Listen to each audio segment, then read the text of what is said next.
स्वागत है दोस्तों। आज के इस दिन में हम परमेश्वर का धन्यवाद देते हैं। फिर से उसने हमें यह मौका दिया कि हम परमेश्वर के सामने आकर उसकी स्तुति आराधना कर सकें, वचनों में से देख सकें। और आप सभी मेरे सामने हैं, मुझे बहुत खुशी है। परमेश्वर आप सभी को आशीष दे। आइए हम वचनों में से देखेंगे। आज का वचन सच में एक नए प्रकाशन को आपको और मुझे लेकर आएगा। आज का वचन हम पढ़ेंगे उत्पत्ति उसके 24वें अध्याय के 10वें वचन से आगे। ये घटना तब की है जब इब्राहिम जो है वो बूढ़ा हो जाता है और वो चाहता है कि इसहाक की विवाह हो जाए, शादी हो जाए। और इसलिए इब्राहिम जो है वो अपने सेवक को कहता है कि मेरे कुटुंबियों के पास चला जा, यानी मेरे लोगों में चला जा और वहां से इसहाक के लिए एक पत्नी लेकर आ। और ये जो इब्राहिम का सेवक था ये बेचारा निकलता है। और इस वचनों को हम आगे पढ़ेंगे। लिखा है 10वें वचन से आगे, उत्पत्ति 24:10 से आगे, जेनेसिस चैप्टर 24 और उसका 10 से आगे। तब वह दास अपने स्वामी के ऊंटों में से 10 ऊंट छांट कर उसके सब उत्तम उत्तम पदार्थों में से कुछ कुछ लेकर चला और मेसोपोटामिया में नाहोर के नगर के पास पहुंचा। उसने ऊंटों को नगर के बाहर एक कुएं के पास बैठाया। वह संध्या का समय था, जिस समय स्त्रियां जल भरने के लिए निकलती हैं। वो कहने लगा, हे मेरे स्वामी अब्राहम के परमेश्वर यहोवा, आज मेरे कार्य को सिद्ध कर और मेरे स्वामी अब्राहम पर करुणा कर। देख, मैं जल के इस सोते के पास खड़ा हूं और नगरवासियों की बेटियां जल भरने के लिए निकल आती हैं। इसलिए ऐसा होने दे कि जिस कन्या से मैं कहूं अपना घड़ा मेरी ओर झुका कि मैं पीऊं, और वो कहे ले पी ले, पीछे मैं तेरे ऊंटों को भी पिलाऊंगी। ये वही हो जिसे तूने अपने दास इसहाक के लिए ठहराया हो। इसी रीति से मैं जान लूंगा कि तू मेरे स्वामी पर करुणा करता है। अब यहाँ पर हम देखते हैं ये जो सेवक है अब्राहम का, ये यात्रा करके और एक नाहोर के नगर के पास पहुंचता है और वहां पर वो बैठ जाता है। ध्यान देना, ये कुएं के पास बैठता है। और कुएं के पास जब ये बैठता है और ये प्रार्थना करता है कि हे परमेश्वर, अब यहाँ पर जो नगरवासी जो लड़कियां आ रही हैं उन सारी लड़कियों में से मैं जिस लड़की से कहूं कि अपना घड़ा मेरे ओर झुका कि मैं पीऊं, और वो कहे ले पी ले, और उसके बाद मैं तेरे ऊंटों को भी पानी पिलाऊंगी, और वो वही कन्या होगी जो तूने इसहाक के लिए रखी है। आज हम इसमें से देखेंगे कि इस कुएं का महत्व क्या है। क्या कभी आपने सोचा है कि क्यों रिबेका जो है वो इब्राहिम के सेवक को उस कुएं के पास मिली है ना? हमने यहां पर वचनों में देखा कि कन्याएं जो थी वो कुएं पर जल भरने को जाती हैं और इब्राहिम का जो सेवक था वो भी कुएं के पास बैठा हुआ था और उसके साथ उसके ऊंट थे। मुझे लगता है वो भी प्यासा था और उसके ऊंट भी प्यासे होंगे, इसलिए कुएं के पास वो रुक गया। और एक चीज ध्यान दें, परमेश्वर ने रिबेका की मुलाकात अब्राहम के इस सेवक से होगी, ये योजना पहले ही से ठहरा के रखी। और इसीलिए रिबेका आती, पानी भरकर चली जाती, उसके बाद अगर अब्राहम का सेवक आता तो ये बात हो नहीं पाती, यानी इसहाक के लिए रिबेका नहीं मिल पाती। लेकिन ऐसा नहीं था, परमेश्वर ने योजना बनाई थी। जानते हैं, आपका और मेरा परमेश्वर योजनाओं का परमेश्वर है। उसने आपके जीवन के लिए योजना बनाई है। तो यहां पर हम देखते हैं कि इस सेवक से रिबेका की जो मुलाकात होनी थी ये परमेश्वर ने पहले ही से ठहरा के रखी थी। आप देखिए, दुल्हन का कुएं के पास मिलना, ये इस तरह की घटना हम बाइबल में और भी 2-4 बार देखते हैं। और कभी आपने इस पे गौर किया, कभी सोचा? देखिए, इसहाक की जो दुल्हन थी, ओके, रिबेका, ये कहां मिली? कुएं के पास। ऐसे ही अगर आप देखें, इसहाक का जो बेटा याकूब था उसकी भी दुल्हन कहां मिली? कुएं के पास। मूसा को अपनी पत्नी, अपनी दुल्हन कहां मिली? कुएं के पास। ऐसा लगता है दुल्हन सारी कुएं के पास ही मिलती है, लेकिन ये सच्चाई भी है। और इसी रहस्य को, इसी भेद को आज और आप और मैं देखेंगे कि दुल्हन कुएं के पास क्यों मिलती है। एक्चुअली ये देखने से पहले हमें देखना पड़ेगा कि कुआं क्या है, कुआं क्या है। अगर आम तौर पे सोचें तो ये एक ऐसा स्थान है जहां पर जितने प्यासे होते हैं वो अपनी प्यास बुझाने को आते हैं। यानी कि दूसरे शब्दों में ये एक ऐसा स्थान है जहां पर जरूरत पूरी होती है। या हम इस चीज को और देखें कि जो हमारी जिंदगी में खालीपन है, जो हमारी जरूरतें हैं, वो कहां मिलती हैं? कुएं के पास। और इब्राहिम का सेवक जो था वो कुएं के पास आकर बैठ गया। तो ध्यान दें, कुआं है, उसके पास इब्राहिम का सेवक बैठा है और वहां से रिबेका आती है। क्यों आती है? जल भरने के लिए। क्या जरूरत थी उसको? पानी की जरूरत थी। ओके, सो यहां हम लोग देखते हैं कि ये सेवक जो है कुएं के पास बैठा था। अब जब हम इस बात को स्टडी कर रहे हैं तो कुछ चीजों को आप समझते चलें। कुआं वो जगह जहां पे हमारी जरूरत पूरी होती है। कुआं वो स्थान है जो खाली बर्तनों को भरता है। कुआं वो स्थान है जहां पे हमारी प्यास बुझती है। इब्राहिम का जो सेवक है ना, वो पवित्र आत्मा को दर्शाता है। ओके, तो हमने देखा ये वो स्थान है जहां पर परमेश्वर का आत्मा हमसे मुलाकात करता है। रिबेका को अब्राहम का सेवक कहां मिला? कुएं पे मिला। अब्राहम का सेवक पवित्र आत्मा को दर्शाता है और ये वो स्थान है जहां पर हम पवित्र आत्मा को पाते हैं। कुआं वो स्थान है जहां हमारी जरूरतों में, हमारे प्यास में, हमारी जिंदगी के खाली पने में हम अपने आप को भरते हैं। यानी वो पवित्र आत्मा हमें मिलता है जो हमारे जीवन के सूनेपन को, हमारे जीवन की खालीपन को, हमारी जिंदगी की जरूरतों को पूरा करता है। क्यों परमेश्वर हमें कुएं के पास ही मिलता है? क्यों पवित्र आत्मा की मुलाकात हमसे कुएं के पास होती है? सच में देखा जाए, वास्तविकता यह है कि हम लोग अपनी कठिनाइयों में, अपनी जरूरतों में, अपनी परेशानियों में ही परमेश्वर के प्रति ज्यादा खुले हुए होते हैं। जिंदगी में जब सब कुछ ठीक चल रहा है तो हमें परमेश्वर की आवश्यकता ही नहीं पड़ती, हमें लगता ही नहीं कि चलो परमेश्वर के पास चलें। हाँ, लेकिन जब जिंदगी में परेशानियां आती हैं, तकलीफें आती हैं, बीमारियां आती हैं, मुसीबत आती है, जीवन की परीक्षाएं आती हैं, तब हमें परमेश्वर याद आता है। तो इसका मतलब यह हुआ कि हमारी जिंदगी की परेशानियां, तकलीफें, मुसीबत, परीक्षाएं, ये हमें परमेश्वर के प्रति खुला करती है, यानी हमें ओपन करती हैं ताकि हम परमेश्वर को अपने जीवन में ले सके। और आपने देखा होगा कई लोगों की गवाही ऐसी ही है। उनका कहना है कि जब मैं परेशानी से जा रहा था, किसी ने मुझे सुसमाचार सुनाया और मैंने यीशु को स्वीकार किया। कोई कहेगा मैं बीमारी के दौर पे था, मरने वाला था, किसी ने मुझे सुसमाचार सुनाया, मेरे लिए प्रार्थना की और मैंने यीशु मसीह को स्वीकार किया। कोई कहेगा कि मैं बहुत ही गरीबी के दौर में जा रहा था, मुझ पर बहुत कर्ज हो गया था, परेशान था और ऐसे समय में मुझे किसी ने सुसमाचार सुनाया और मैंने यीशु मसीह को स्वीकार किया। तो यहाँ पे हम देखते हैं कि व्यक्ति जो है अपना जीवन कब खोलता है परमेश्वर के लिए? जब वो अपने जीवन की परेशानी, तकलीफ, मुसीबत और परीक्षा के दौर से होकर जाता। वही वो समय होता है जब व्यक्ति परमेश्वर के पास आता है। दूसरे शब्दों में, जब प्यास लगती है तभी व्यक्ति कुएं के पास आता है। और जब हमें प्यास लगती है और जब हम कुएं के पास आते हैं, वहीं तो हमारी मुलाकात पवित्र आत्मा से होती है।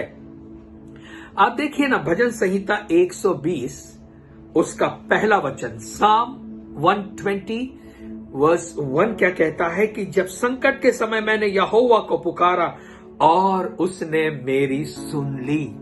ये संकट का समय होता है जब हम परमेश्वर को पुकारते हैं। ये परेशानियों का समय होता है जब हम परमेश्वर को पुकारते हैं। हमारे जीवन के जब हम निचले दौर से होकर जाते हैं तभी हम परमेश्वर को पुकारते हैं। और जानते हैं, आपके और मेरे परमेश्वर में के बारे में सबसे अच्छी बात यह है कि जब भी हम उसे पुकारते हैं वो हमारी सुनता है और हमें बचाने के लिए दौड़ा चला आता है।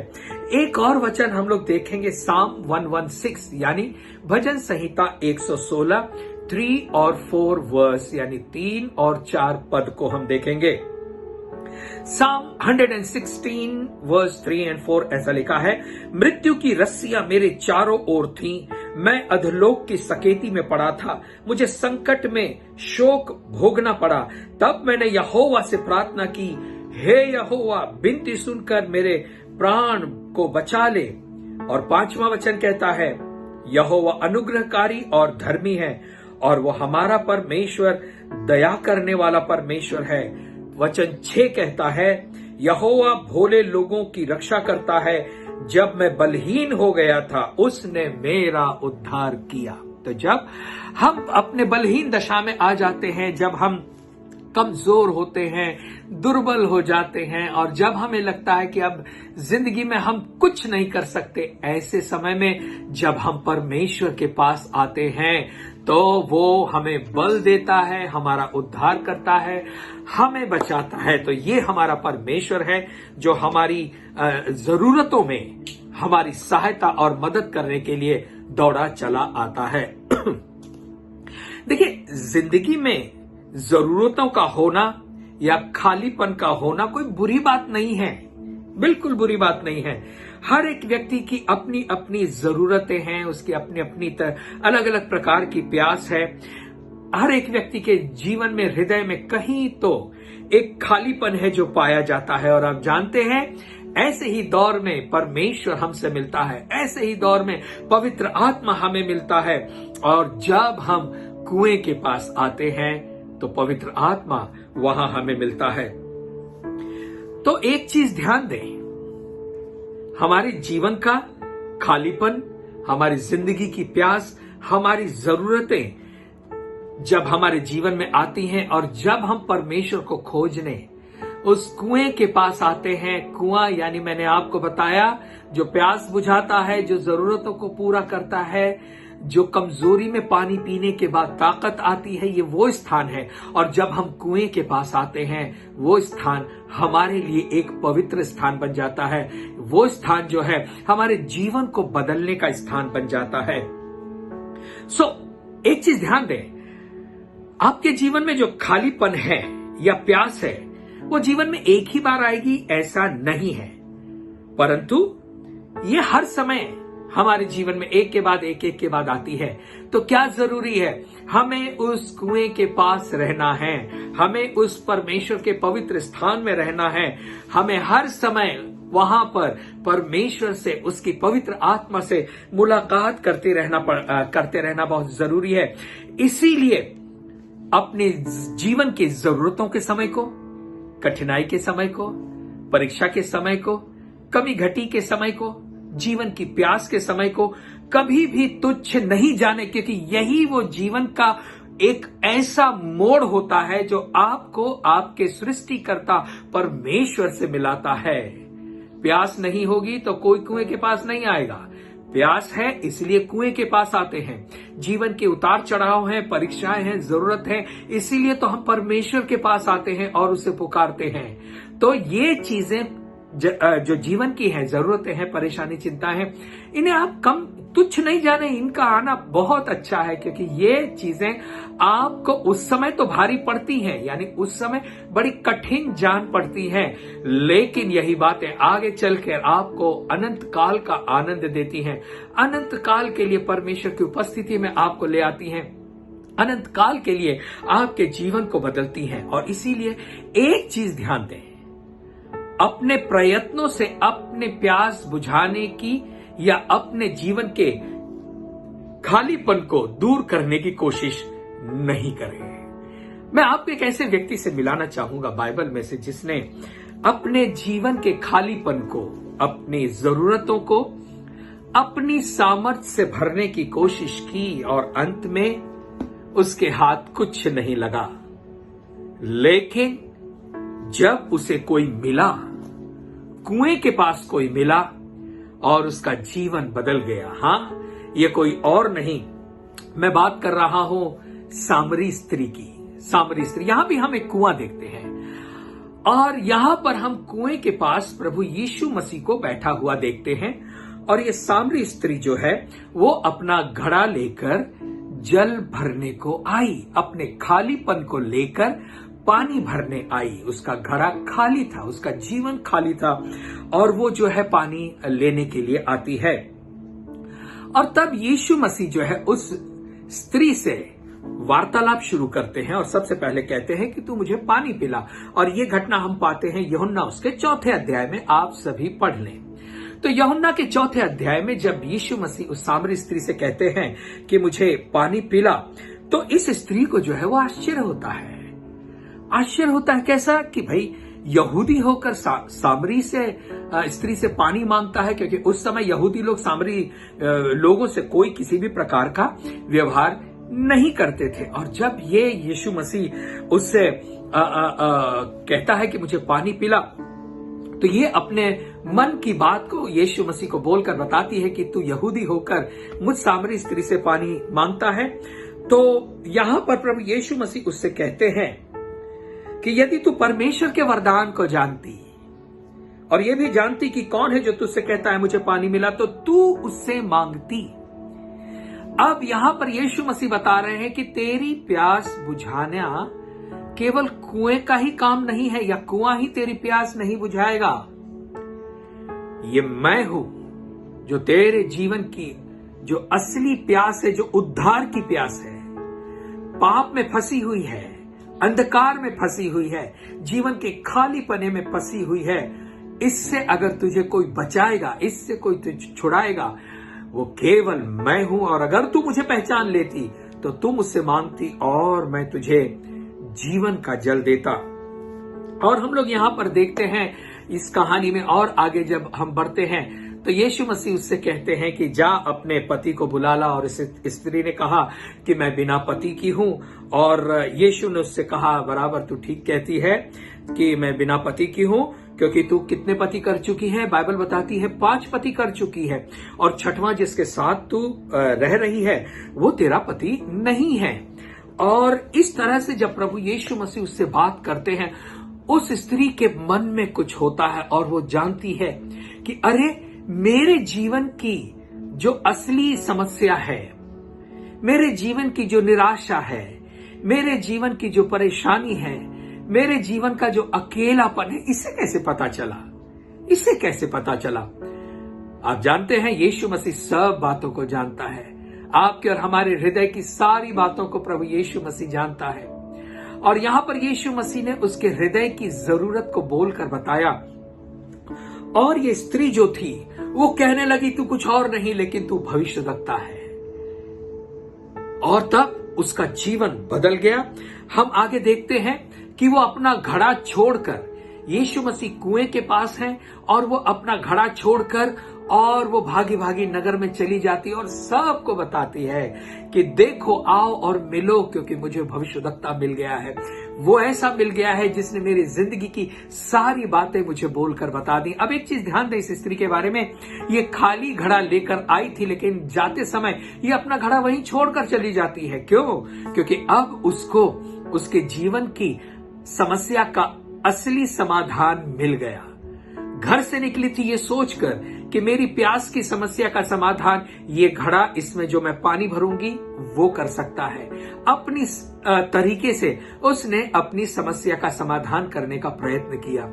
लेकिन यहां पर जब उसे यीशु मसीह मिलते हैं तो उसकी समस्या का समाधान सच में क्या है वो इसे पहचान लेती है। उसकी आत्मा की आंखें खुल जाती हैं और वो मसीहा को पहचान लेती है और जाकर नगर में सभी से कह देती है कि सुनो, एक भविष्यद्वक्ता आया है। और वो जाकर नगर में बहुत सारे सामरियों को जो है ये गवाही देती है कि उसके साथ क्या हुआ है। और जब लोग उसकी गवाही सुनते हैं, बाइबल बताती है बहुत सारे लोगों ने विश्वास किया और विश्वास करने के बाद जब वो आए यीशु मसीह के पास, सारे लोग उस कुएं के पास आए जहां पर यीशु मसीह बैठे थे। और जब यीशु मसीह ने भीड़ से बातें की, नगर के लोगों से बातें की, उसके बाद नगर के लोगों का विश्वास और बढ़ गया और उन्होंने कहा कि अब हम जो विश्वास करते हैं वो इस स्त्री के कहने से नहीं, लेकिन अब हमने देख लिया, जान लिया है कि सच्चा जो उद्धारकर्ता कौन है।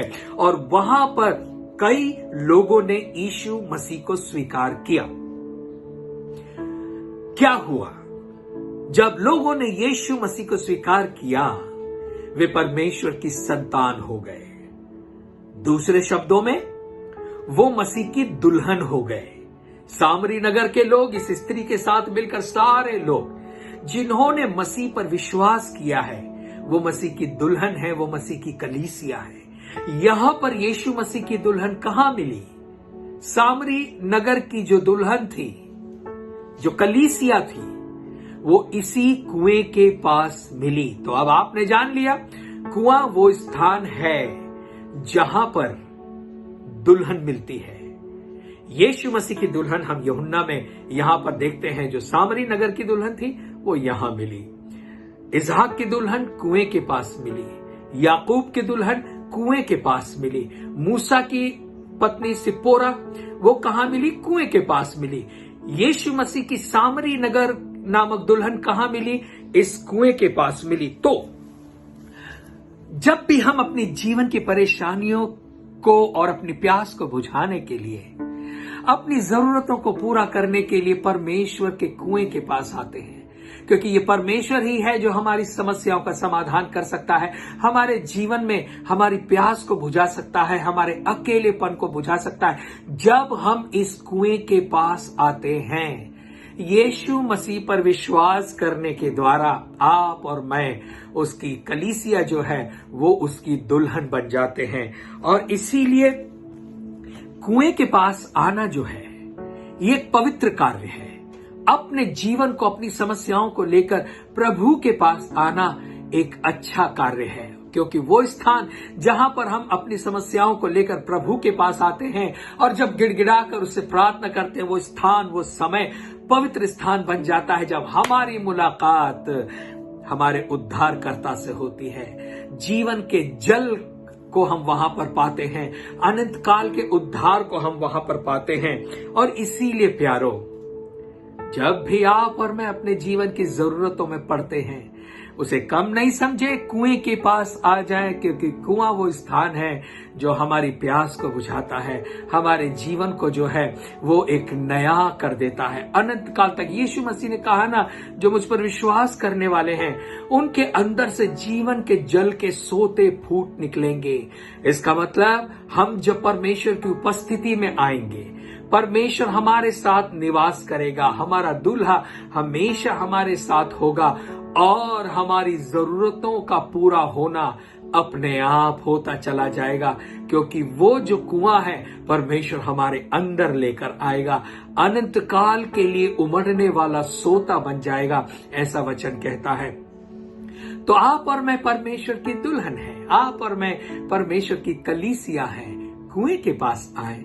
कुआं हमारे जीवन के खालीपने को भरेगा, हमारे जीवन की निराशा से हमें बचाएगा और वो हमें जो है और ज्यादा प्रभु में बढ़ने की सहायता और मदद करेगा। इसलिए मैं हमेशा इस बात को कहता हूं कि अपने जीवन के कठिन समय को तुच्छ नहीं जाने, क्योंकि ये सारी बातें जो हमारे जीवन में हो रही हैं, क्योंकि आपने यीशु मसीह पर विश्वास किया है, इसके लिए परमेश्वर की योजनाएं आपके और हमारे जीवन में पूरी होती हैं।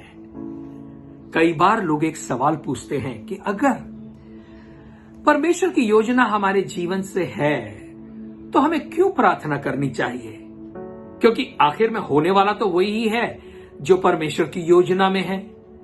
तो हम प्रार्थना क्यों करें अपने लिए? ऐसे ही आराम से जिए, जो होगा होते चला जाएगा, जो जैसा समय आएगा देखा जाएगा। क्यों परमेश्वर हमें कहता है कि प्रार्थना करो? यीशु मसीह ने भी अपने चेलों से कहा, जागते और प्रार्थना करते रहो। क्यों प्रार्थना करना है? जब जो होना है, जैसा योजना है परमेश्वर की, वो तो होगा, लेकिन तो हमें क्यों प्रार्थना करनी है? इसका उत्तर क्या है जानते हैं? देखिए, ये बात सच है कि परमेश्वर की योजना आपके जीवन से ऑलरेडी है। जिस दिन आपने यीशु मसीह को स्वीकार किया, आप परमेश्वर की योजनाओं में आ गए और आप परमेश्वर की योजनाओं में हैं। अब सवाल यह है कि यदि मैं परमेश्वर की योजनाओं में हूं तो मैं प्रार्थना क्यों करूं अपने जीवन के लिए? उसका उत्तर यह है कि ध्यान दें, आपका और मेरा परमेश्वर जो भी करता है वो सहमति के साथ करेगा। उसमें वो आपकी सहमति चाहेगा। इसका अर्थ देखिए, ये हमें समझना है कि परमेश्वर ने आपको और मुझे अपने स्वरूप और समानता में बनाया है। परमेश्वर ने वाचा बांधी है, परमेश्वर ने हमारे साथ प्रतिज्ञा की है, परमेश्वर ने हमारे लिए योजनाएं बनाई है। हमारी योजनाएं जो है वो धरती की हैं, हमारी समझ से हैं, और हम अपनी योजनाओं में फंसकर उसका जो है परिणाम पाते हैं, तकलीफें, मुसीबतें, परेशानियां, निराशा। लेकिन यदि हम परमेश्वर की योजनाओं में आएंगे तो उसका परिणाम होगा आनंद, शांति। तो मैं बता रहा था कि परमेश्वर जो है जो भी कार्य करता है वो हमारी सहमति के साथ करता है। तो जब मैं प्रार्थना करता हूं तो मैं क्या करता हूं जानते हैं? मैं कहता हूं, परमेश्वर जो तूने योजना मेरे जीवन से बनाई है वो मेरे जीवन में हां और आमीन हो जाए। यानी कि जो भी योजना तूने बनाई है प्रभु, उस योजना में मैं भी तेरे साथ सहमत हूं, मैं भी सहमत हूं। और जब आप सहमत होंगे तो आप परमेश्वर के कामों को अपने जीवन में देखेंगे। जब तक आप और मैं सहमत नहीं होते हैं, भले परमेश्वर ने हमारे जीवन के लिए भली योजनाएं बनाई हैं, हमारे कुशल के लिए योजनाएं बनाई हैं, हमारे अच्छे भविष्य के लिए योजना बनाई है, लेकिन जब तक प्रार्थना की सहमति के द्वारा हम परमेश्वर की हां में हां नहीं मिलाते, जब हम प्रार्थना के द्वारा परमेश्वर की योजनाओं में अपनी सहमति नहीं दिखाते, तब तक हम अपने जीवन में परमेश्वर के कार्य को नहीं देख पाएंगे। तो अब आपको समझा, हमें प्रार्थना करनी है। भले वो योजनाएं परमेश्वर ने हमारे जीवन के लिए बना के रख दी है, हमें प्रार्थना के द्वारा उन योजनाओं में आना है। और जब हम अपने प्रार्थना के द्वारा परमेश्वर के योजना के लिए हां कहेंगे, तब वो बातें हमारे जीवन में पूरा होना शुरू होंगी। परमेश्वर जबरदस्ती का परमेश्वर नहीं है। परमेश्वर ने आपको और मुझे अपने स्वरूप और समानता में बनाया है। अगर उसने योजनाएं बनाई है और आप अगर उसमें सहमति नहीं दे तो वो पूरा नहीं करेगा।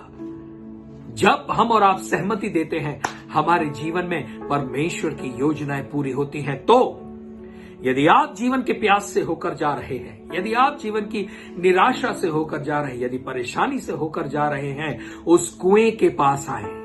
कुएं के पास आना प्रार्थना के द्वारा, यीशु मसीह को स्वीकार करने के द्वारा, उसके सामने नम्र होकर उसके नजदीक आना, ये प्रार्थना दर्शाती है। तो जब हम अपने आप को नम्र करके कुएं के पास आते हैं, वो ऑलरेडी बैठा हुआ है वहां पर। वो यीशु मसीह वहां बैठकर हमारा इंतजार करता है। वो पवित्र आत्मा हमारा इंतजार करता है। और जब हम वहां पर आते हैं, जब हम परमेश्वर के सामने घुटने टेकते हैं, परमेश्वर की योजना जो उसने पहले ही इसहाक के लिए रिबेका की बना के रखी थी, वो तब पूरी होती है जब रिबेका कुएं के पास आएगी, जब आप और मैं कुएं के पास आएंगे, जब आप और मैं प्रार्थना के द्वारा परमेश्वर के पास आएंगे। हम अपने जीवन में परमेश्वर की योजनाओं को पूरा होते हुए देखेंगे। परमेश्वर जो है जबरदस्ती का परमेश्वर नहीं है। सहमति दिखाएं, प्रार्थना करें, अपने जीवन के लिए प्रार्थना करें, कलीसिया के लिए प्रार्थना करें, अपने लोगों के लिए प्रार्थना करें, देश के लिए प्रार्थना करें। जो भी योजनाएं परमेश्वर ने इन सारे लोगों के लिए बना के रखी है, उसमें आइए हम सहमति दिखाएं। सहमति दिखाने के लिए कुएं के पास आए। वो हमारी जरूरतों को पूरा करेगा, वो हमारे जीवन की प्यास को बुझाएगा। तो कुआं वो स्थान है जहां पे दुल्हन मिलती है। कुआं वो स्थान है जब आप कुएं के पास आए और आपने अपना जीवन यीशु मसीह को दिया, आपका दूल्हा आपको मिला। और अब ये दूल्हा कुछ समय के लिए नहीं है, अनंत काल के लिए है। एक दिन ऐसा होगा, वो दूल्हा बादलों पर आएगा और आप और मैं जो उसकी कलीसिया, जो उसकी दुल्हन है, वो हमें आकर लेकर जाएगा। ये धन्य आशा आपके और मेरे लिए है। दूल्हे को दुल्हन मिलेगी। यीशु मसीह की दुल्हन कलीसिया जो है वो उसे मिलेगी। आप और मैं आनंद करें, परमेश्वर की महिमा करें, धन्यवाद दें, अपने बुरे समय को कुड़कुड़ाते हुए नहीं लें। इजरायलियों ने अपने रेगिस्तान की यात्रा में क्या किया? कुड़कुड़ाया। 11 दिन का रास्ता 40 साल का हो गया। जब हम कुड़कुड़ाते हैं इसका मतलब हम सहमत नहीं हैं, और जब हम सहमत नहीं होंगे तो परमेश्वर के काम को हम अपने जीवन में देख नहीं पाएंगे। जब हम सहमत होंगे तभी हम वाचा के प्रदेश में जा पाएंगे, तभी हम प्रतिज्ञा किए हुए प्रदेश में जाएंगे जहां दूध और मधु की धाराएं बहती हैं। तभी हम जो है अपनी समस्याओं का समाधान पा सकते हैं, अपने जीवन में परमेश्वर के कार्य को देख सकते हैं। तो हमें कुएं के पास आना है, कुड़कुड़ाना नहीं है। हर बातों के लिए प्रार्थना, विनंती, धन्यवाद के साथ परमेश्वर के सामने प्रस्तुत करनी है, क्योंकि परमेश्वर हमारी प्रार्थनाओं का सुनने वाला परमेश्वर है। एक चीज ध्यान दें, जब भी आप अपने जीवन की परेशानी में पड़ेंगे और जब भी आप उसे पुकारेंगे, हमने भजन संहिता में पढ़ा, वो दौड़ा चला आएगा। वो भी आपसे प्यार करता है। मैं आपको सच बताऊं, आप और मैं जितना परमेश्वर से प्यार नहीं करते उससे कई गुना ज्यादा परमेश्वर आपसे प्यार करता है। संसार, दुनिया के लोग इतना आपसे प्यार नहीं कर पाएंगे जितना प्रभु यीशु मसीह करता है। पापियों के लिए, अच्छे लोगों के लिए वचन कहता है, अच्छे लोगों के लिए कोई मरने का साहस कर सकता है, लेकिन यीशु मसीह का प्यार क्या था मालूम है? कि वो आप और मैं जैसे, जो हम आप और मेरे जैसे पापी लोगों के लिए वो मारा गया। उसका प्रेम संसार के प्रेम से अलग है। वो हमें बहुत प्यार करता है, और जब भी हम अपनी परेशानियों में उसे पुकारेंगे वो दौड़ा चला आएगा। वो जिंदा परमेश्वर है और वो हमेशा आपके साथ रहता है। वो कहता है, मैं तुम्हारी आंखों के हर आंसू पोंछ दूंगा। कई बार हम रोते हैं और खुद अपने आंसू को पोंछ लेते हैं और फिर हमारे आंसू आते हैं, लेकिन यदि परमेश्वर हमारे आंसू पोंछेगा तो फिर कभी आंसू नहीं होंगे। वो हमें आनंद का ओढ़ना उड़ाएगा, वो हमें अनंत काल के आनंद में लेकर जाएगा। उसकी उपस्थिति हमेशा हमारे साथ बनी रहेगी।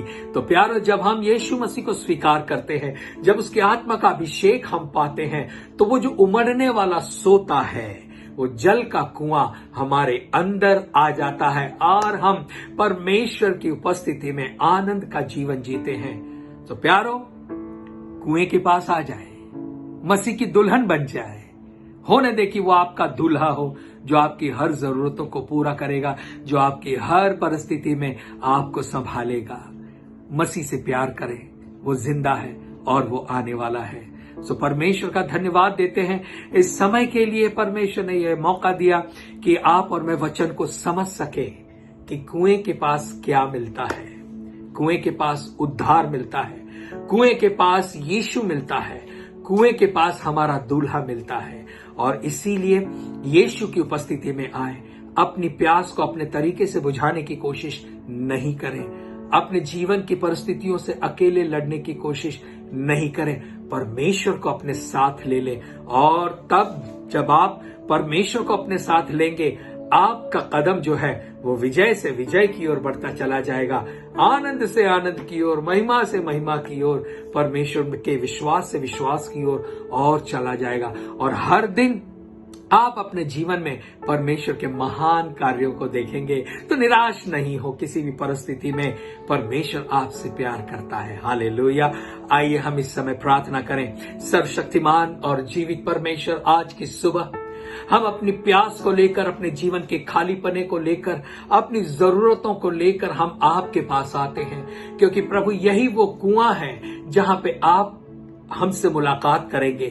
और इसलिए प्रभु, आज की सुबह हम अपना जीवन आपके सामने लेकर आते हैं। पवित्र आत्मा हमारे जीवन के खाली पने को भर दें। प्रभु परमेश्वर, जो हमारे जीवन में कमी घटी है उसे आप अपनी उपस्थिति से भर दें, क्योंकि प्रभु हमें अगर किसी चीज की जरूरत है तो वो केवल आप हैं। यदि आप हमें मिलते हैं तो सब सही होगा। और उसके लिए प्रभु, आज की सुबह हम आपको अपने जीवन में पुकारते हैं, अपने जीवन में आपको बुलाते हैं, अपने जीवन में आपको आमंत्रित करते हैं। प्रभु आए और हमारे अंदर राज्य करें। आप पर विश्वास करने के द्वारा हम धन्यवाद देते हैं कि आपने हमें अपनी दुल्हन बनाया, दुल्हन होने का अधिकार दिया। इसके लिए धन्यवाद देते हैं। हमारी जीवन के उतार चढ़ाव के द्वारा प्रभु आपने ऐसा किया कि हम कुएं के पास खींचे चले आए और वहां पर हमारी मुलाकात आपसे हो। इसके लिए भी हम आपका धन्यवाद देते हैं। हम अपनी परेशानियों के लिए, अपनी तकलीफों के लिए, अपनी परीक्षाओं के लिए, अपनी प्यास के लिए आपका धन्यवाद देते हैं। तो धन्यवाद प्रभु आपके प्रेम के लिए, आपकी दया के लिए, आपके अनुग्रह और आपकी कृपा के लिए धन्यवाद। इस समय के लिए प्रभु जितनों ने इन वचनों को सुना है, होने दे ये वचन उनके जीवन में जीवित और प्रबल और सामर्थी ऐसे बीज के समान बोए जाएं और प्रभु परमेश्वर ताकि वो हर समय अपनी निगाहें आप पर लगाए रखें। धन्यवाद इस समय के लिए, आज का ये दिन आपने हमें दिया, इसके लिए हम धन्यवाद देते हुए ये प्रार्थना हम मांगते हैं हमारे उद्धारकर्ता प्रभु यीशु मसीह के नाम से, आमीन आमीन।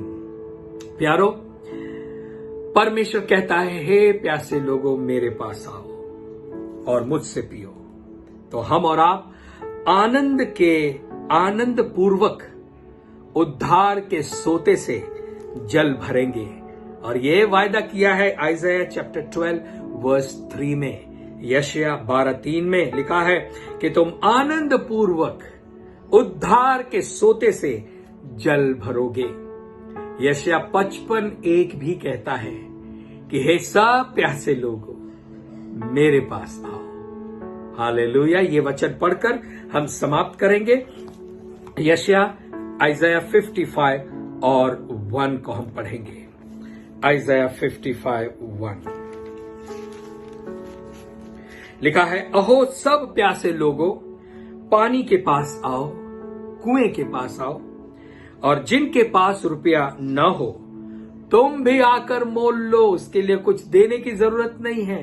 उसके लिए ये चीज रुपए से खरीदी नहीं जा सकती है, ये केवल विश्वास से ले पा सकते हैं। तो तुम भी आकर मोल लो और खाओ। दाख मधु और दूध बिन रुपए और बिना दाम ही आकर ले लो। जो भोजन वस्तु नहीं है उसके लिए तुम क्यों रुपया लगाते हो, और जिससे पेट नहीं भरता उसके लिए क्यों परिश्रम करते हो। मेरी ओर मन लगाकर सुनो, तब उत्तम वस्तुएं खाने पाओगे और चिकनी चिकनी वस्तुएं खाकर संतुष्ट होगे। आमीन। प्रभु आप सभी को आशीष दे। Lord bless you and keep you. Make his face shine upon you and be gracious to you. The Lord turn